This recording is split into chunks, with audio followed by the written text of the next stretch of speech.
Hello, good morning सगळ्यांना. तर आज मांडव आणि हळद होती आणि मला मेकअपची ऑर्डर पण होती सायडरची. आणि मांडवचा कार्यक्रम सकाळी 8 वाजताच असतो, त्यामुळे मी 6:30लाच उठून मेकअप स्टार्ट केला होता. त्यामुळे लवकर आवरून व्हायला पाहिजे म्हणून.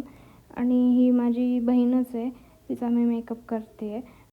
नंतर मग मी पण माझं आवरलं आणि थोडंफार नाश्ता केला आणि गेले लगेच तिकडे लग्नाच्या ठिकाणी. आज मांडव होता.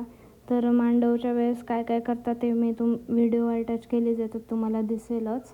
आणि काही लोकांना माहिती नसेल की मांडव काय असतं वगैरे, तर ते बघा तुम्ही व्हिडिओमध्ये नक्की काय असतं. तर मांडवला आम्ही पूर्ण गावात फिरतो, म्हणजे सगळ्या मंदिरांमध्ये वगैरे दर्शन घेण्यासाठी देवांचं. आणि सगळीकडे नाचतच जात असतं. आणि ही आमची ब्राईड होती. आणि मग तिथे पूजा वगैरे चालू होतं. आणि नंतर मग हे देव बनवले होते.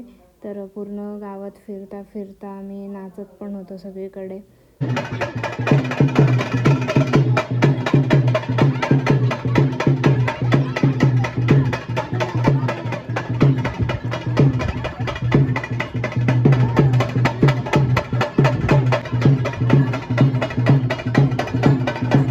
जे लोक खानदेशी आहे त्यांनाच ही मजा माहीत असणार आहे नाचण्याची.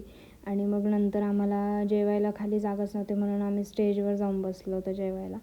आणि मग संध्याकाळी हळद होते आणि हा माझा लूक होता हळदीसाठी.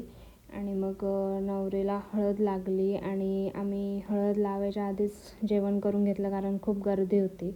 मग नंतर नवरीला हळद लावली, नवरीसोबत फोटोज वगैरे काढून घेतले. आणि नंतर आम्हाला आईस्क्रीमची ट्रीट होती आमच्या आत्याकडून, कारण त्यांच्या मुलीला 12वीला चांगले पर्सेंटेज भेटले होते, म्हणून त्यांनी आमच्या सगळ्या बहिणींना आईस्क्रीमची ट्रीट दिली होती. ते पण गपचूप दिले होते. आम्ही सगळेजण डीजेच्या मागे येऊन गपचूप आईस्क्रीम खाल्ली होती, कोणाला न कळत. ती पण एक वेगळीच मज्जा होती लग्नामध्ये. आणि मग नंतर आम्ही सगळे आईस्क्रीम खाऊन गेलो मंडपात. आणि म्हणतात ना, आम्ही खानदेशी पहिले देव नाचवतो मग आम्ही नाचतो. तर मग नाचायला सुरुवात इथूनच होते. पहिले आम्ही देव नाचवले आणि मग नंतर हळूहळू सगळे नाचायला सुरुवात झाली. तर पुढे बघा, व्हिडिओ मी अटॅच केलेच आहेत.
गावाकडच्या लग्नांची हीच मजा असते. सगळे सोबत असतात आणि सगळे सोबत नाचतात. आम्ही सगळ्या बहिणी आमचा एक ग्रुपच आहे, म्हणजे आम्ही सगळे सोबतच असतो नाचायला वगैरे. आणि आमचं 1-2 वाजेपर्यंत तर नाचणं चालूच असतं. तर आजसाठी एवढंच. व्लॉग आवडला असेल तर नक्की सबस्क्राईब करा.